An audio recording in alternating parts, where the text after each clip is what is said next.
घटना आहे 1921 ची। महात्मा गांधी मदुराई या ठिकाणी एका कार्यक्रमानिमित्त गेलेले होते।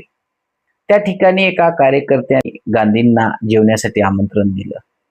गांधी सोबत बरेच लोक तिथे जेवायला बसलेले असताना त्या घरी तर एक महिला जेवायला वाढू लागली आणि तिची धावपळ बघून गांधीजी म्हणले की दुसरं कुणी नाही का सोबतीला तुम्हाला, तुम्ही एकट्याच सर्व करताय?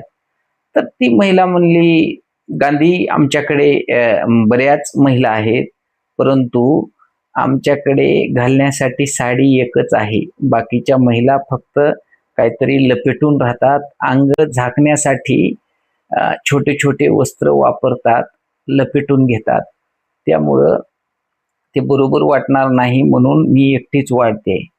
तर त्या क्षणी महात्मा गांधींनी आपलं जे काही धोतर पंचा वगैरे जे आहे ते सर्व बाजूला काढून ठेवून हा गांधी लंगोटीवर आला। नंतर त्यांनी कधीही वस्त्र पूर्ण वापरलं नाही की माझं राष्ट्र माझा देश एवढा गरीब आहे, इथं महिलांना अंग झाकण्यासाठी वस्त्र नाहीत, एवढी भयानक परिस्थिती आहे आणि मला काय प्रॉब्लेम आहे उघडं राहिलं तर, मी तर पुरुष आहे असं म्हणून म्हणून ते महात्मा झाले, महान लोकांपैकी एक झाले। भारत पाकिस्तान फाळणीच्या वेळेस पण भरपूर त्यांनी प्रयत्न केला रोखण्यासाठी। परत आंबेडकरांनी सुद्धा म्हणजे स्वतंत्र मतदारसंघ मागितली, त्यावेळेस 20-21 दिवस त्यांनी येरवाड्यामध्ये उपोषण धरलं।